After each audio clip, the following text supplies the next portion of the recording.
I never thought my love story would begin online, from the other side of the world. After working abroad for 16 years as an OFW in Hong Kong, I reached my 40s, still hoping that someday, somehow, I will meet my soulmate. But life as a full-time domestic helper was not easy. My days were dedicated to hard work and supporting my two daughters back home so they could finish college. Love was never my priority, survival was. The man who will change everything was nearing 60, recently divorced after a 30-year marriage, and living in the Ozark of Missouri. He had sold the homestead he built from scratch in Montana and moved 1,700 miles away, searching for a new path, what he calls a Meander through life. At the time, he honestly believed that finding a soulmate was impossible. He had resigned himself to a future that would probably just be him, his tools, and a quiet country living. Then one day, he saw an advertisement for online dating on YouTube, and on a whim, he decided to see if the world had anything else in store for him. His name was Todd. I became curious and created a profile, though I was nervous and not expecting anything at all.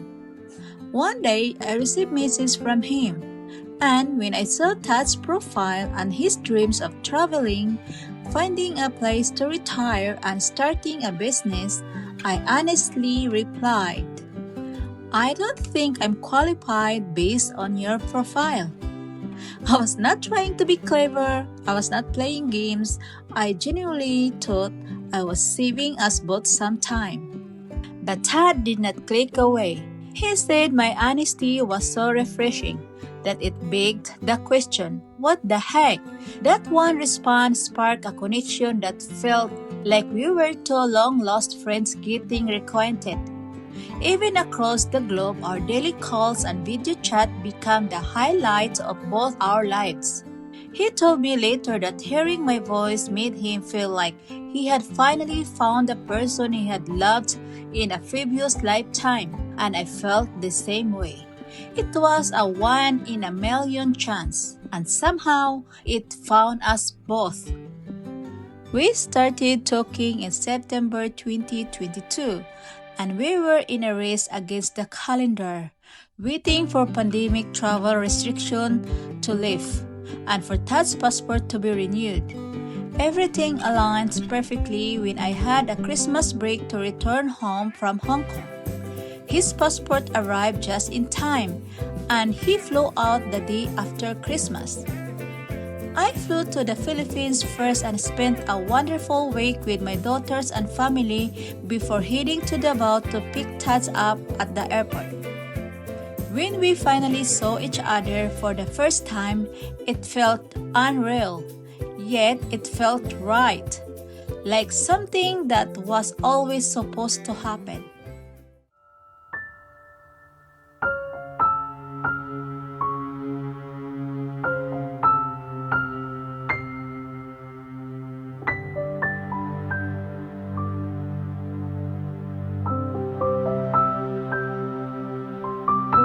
The very next day after we met in person in Davao, he proposed, and of course I said yes. And it was the beginning of our life together. The next day after we got engaged, we traveled to meet my extended family. It was a beautiful, chaotic, and heartwarming experience. We prepared a traditional feast, including lechon, a whole roasted pig. It is a staple of Filipino celebrations. Sharing that meal with Todd, despite the language barrier between him and some of my relatives, that was a moment I will never forget. Seeing him embrace my culture and my family made me realize he was truly my soulmate. We spent a wonderful month together traveling to beautiful places like Boracay, Malboal, and Cebu. Every stop was a new adventure, and every moment solidified that we were building a future together. When the vacation ended, Todd flew back to the USA and I returned to Hong Kong to continue working. It was hard to be apart again, but we were focused. We knew where we were going. In February 2023, Todd began the long process for the K1 fiancé visa. A few months later, I had another break from work. My employer had traveled to New Zealand, which gave me time off that I did not expect. Todd did not waste a single day. He bought a ticket and flew back to the Philippines to be with me. The second visit in July 2023 was just as beautiful as the first, maybe even more so, because this time we were not strangers finding each other. We were two people building something real. We celebrated a very special milestone on that trip, my daughter's graduation. Seeing Todd there beside me for that moment meant everything.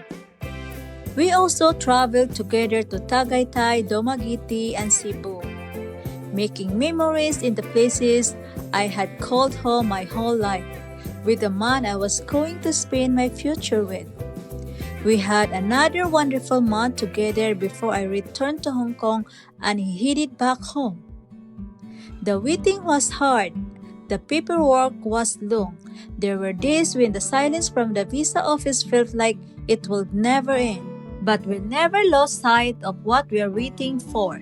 And then, finally, my K1 fiancé visa was approved. On February 26, 2024, I arrived in the United States of America.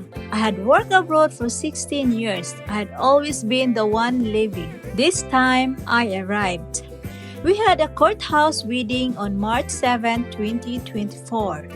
Followed by a church wedding ceremony with family in Utah on April 27, 2024.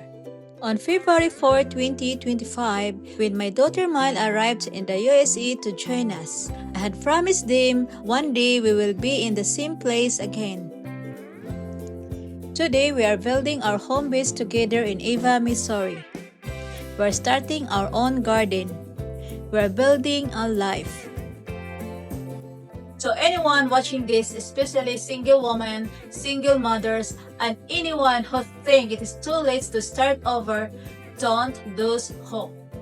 I know what it feels like to that love has passed you by.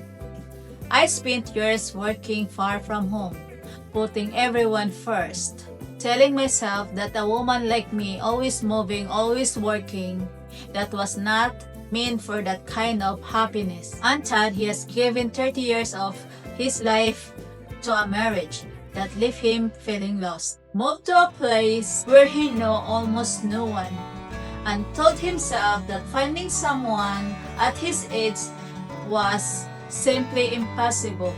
That chapter, that thought was closed. We were both wrong. I was an OFW in my 40s, working far from home, telling a stranger online that I was not qualified for him. And he was a man nearly 60, divorced, rebuilding alone in rural Missouri, who almost did not sign up for that dating app at all. But we both took one small chance, and that one small chance became the beginning of everything. Life meanders in the most beautiful ways. You never know which direction tomorrow will take you. We are a family built on an international love story. You love real life stories, long-distance love, homestead life, and this Filipino-American journey. We will love for you to join us. Please don't forget to like, subscribe, and hit the bell button. We will see you in the next one. Bye! To the city streets, we began to feel the fire. We rise like